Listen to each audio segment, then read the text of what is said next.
మన inner peace YouTube ఛానల్లో awareness, ఎరుక, జాగృతి సెషన్స్లో ఈరోజు ఎపిసోడ్కి మీ అందరికీ స్వాగతం అండి.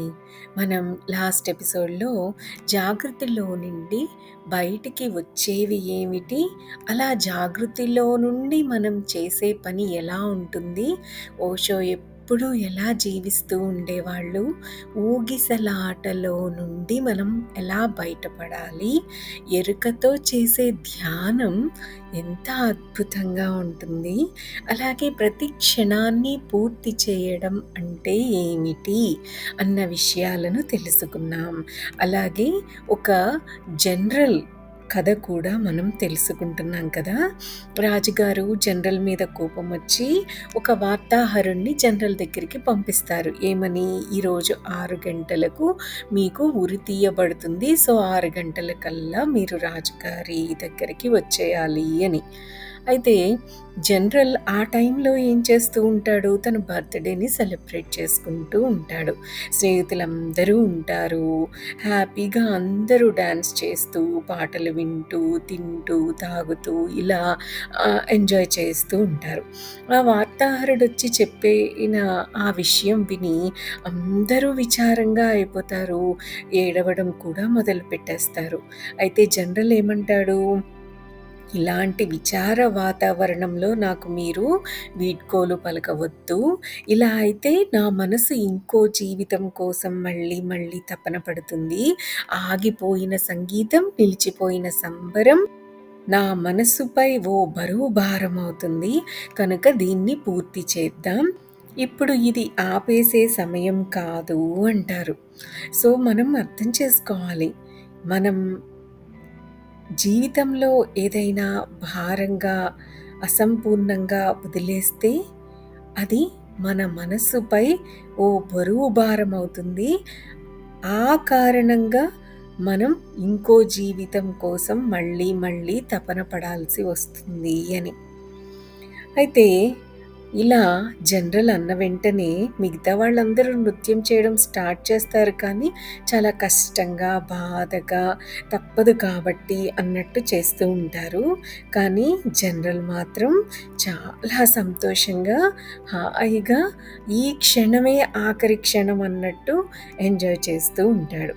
సో ఆ వార్తాహరుడు వెనక్కి రాజుగారి దగ్గరికి వచ్చి చెప్తాడు కదా, అలాంటి వ్యక్తి చాలా అరుదు, అతను ఆ వార్త విన్నాడు కానీ అతను విచారం అవ్వలేదు, అతను ఆ వార్తని చాలా వేరే విధంగా తీసుకున్నాడు, బొత్తిగా ఊహించలేనట్టుగా ఉంది నాకు ఆ విషయం, అతను నవ్వుతున్నాడు, నాట్యం చేస్తున్నాడు, అతను సంబరంగా ఉన్నాడు, ఈ క్షణాలు అతని ఆఖరి క్షణాలు అని, ఇంకా ఇప్పుడు భవిష్యత్తు లేదు కాబట్టి అతను ఆ క్షణాలని వ్యర్థం చేయలేడని, ఆ క్షణాలని అతను జీవించాలని అన్నాడు అని చెప్తాడు ఆ వార్తాహరుడు రాజుగారికి. రాజుగారు తనకు తానే అక్కడ అసలు ఏం జరుగుతుందో చూడటానికి బయలుదేరి వెళ్తారు. ప్రతి ఒక్కరూ విషాదంగా ఏడుస్తూ ఉంటారు అక్కడ రాజుగారు వెళ్ళి చూసేటప్పటికి. ఒక్క జనరల్ మాత్రమే నృత్యం చేస్తూ, తాగుతూ, పాడుతూ ఉంటాడు. రాజుగారు అప్పుడు జనరల్ని అడుగుతారు, నువ్వు ఏం చేస్తున్నావు అని.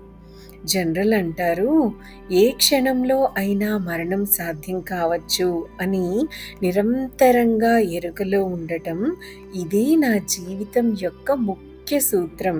సో ఈ ముఖ్య సూత్రం వల్ల నేను ప్రతి క్షణాన్ని సాధ్యమైనంత వరకు జీవిస్తున్నాను. కానీ మీరు దాన్ని ఈరోజు స్పష్టం చేశారనుకోండి, నేను కృతజ్ఞుణ్ణి. ఎందుకు అంటే ఇంతవరకు నేను మరణం ఏ క్షణంలో అయినా జరగవచ్చు అని మాత్రమే ఆలోచించాను. అది కేవలం ఒక ఆలోచించడమే. ఇది కేవలం మరుక్షణం కాకపోవచ్చు అన్న ఆలోచన ఎక్కడో వెనకాల వెనక్కి దాగి ఉండేది. భవిష్యత్తు అక్కడ ఉంది. కానీ మీరు భవిష్యత్తుని నా నుంచి పూర్తిగా తీసేశారు. ఇదే నా చిట్ట చివరి సాయంత్రం. ఇప్పుడు జీవితం ఎంత కురచగా అయిపోయిందంటే నేను ఇంక వాయిదా వేయలేను అంటాడు. ఎంతో అద్భుతంగా. రాజుగారు చాలా సంతోషించారు. అతను ఆ వ్యక్తికి శిష్యుడిగా అయిపోయారు. రాజు అన్నాడు, "నాకు బోధించు. ఇది రసవాదం. ఇలాగే జీవితాన్ని జీవించాలి. ఇదియే సరైన కళ. నేను నిన్ను ఉరితీయబోను కానీ నువ్వు నా గురువువి. ఈ క్షణంలో ఎలా జీవించాలో నాకు నువ్వు నేర్పు" అని అడుగుతారు రాజుగారు. ఎందుకు అంటే ఆ జనరల్ అంత సంతోషంగా జీవిస్తున్నాడు ప్రతి క్షణం. ఆ సంతోషం, ఆ ఆనందం తనకి కావాలి అని అనుకున్నారు రాజుగారు. అదే నిజమైన జీవితం అని నమ్మారు రాజు. సో, మనం వాయిదా వేస్తూ ఉంటాం కదా! నిలిపి పెట్టడం అనేది ఒక అంతర సంభాషణ. మన లోపల జరిగే సంభాషణ. ఒక లోపలి తనలో తాను ఆడుకునే మాటలుగా అయింది. ఈ నిలిచిపెట్టడం అనేది. సో, వాయిదా వెయ్యొద్దు అంటారు ఓషో. సరిగ్గా ఇప్పుడే, ఇక్కడే జీవించండి అంటారాయన.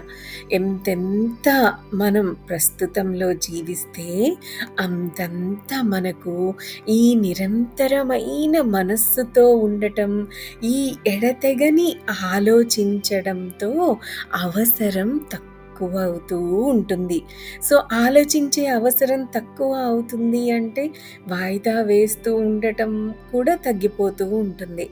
వాయిదా వేస్తూ ఉండటం వలన మనస్సు ఉంటుంది కదా! ప్రతి విషయాన్ని మనం ఆపి నిలిపి వేస్తున్నాం. వాయిదా వేస్తున్నాం. తర్వాత చేస్తున్నాం అని అంటున్నాం. సో, మనం ఎప్పుడూ రేపటిలో బతుకుతూ ఉంటాం. ఆ రేపు ఎప్పటికీ రాదు. అదెప్పటికీ రాలేదు. అది రావడం అసాధ్యం. అలా వచ్చేది ఎప్పుడు ఈరోజే అవుతుంది. ఈరోజు మనం రేపు గురించి ఆలోచిస్తాం. రేపొచ్చేటప్పటికి అదేమవుతుంది? ఈ రోజుగా అయిపోతుంది. మళ్ళీ మనం ఈ రోజు గురించి ఆలోచించకుండా రేపు గురించి ఆలోచిస్తూ ఉంటాం. మనం ఈ రోజుని ఎక్కడా లేని రేపు కోసం త్యాగం చేస్తూ ఉంటాం. అప్పుడు మనస్సు మనం నాశనం చేసిన, ఇంకా రాని దాని కోసం త్యాగం చేసిన గతం గురించే ఆలోచిస్తూ ఉంటుంది. అప్పుడది ఇంకా రాబోయే ముందరి రేపుల కోసం వాయిదా వేస్తూ ఉంటుంది. మనం పోగొట్టుకున్నది భవిష్యత్తులో పట్టుకోవచ్చని మనం ఆలోచిస్తూ ఉంటాం. మనం దానిని పట్టుకోలేము. గతానికి, భవిష్యత్తుకి మధ్య ఉన్న ఈ ఎడతెగని ఒత్తిడి వర్తమానాన్ని ఎడతెగకుండా నష్టపోవడం. ఇదే లోపలి గోల, చప్పుడు. అది ఆగిపోతే మనం నిశ్శబ్దంలో పడతాం. అది ఆగిపోవాలి. కనుక మొదటి సంగతి ప్రతిక్షణం సంపూర్తిగా ఉండటానికి ప్రయత్నించాలి.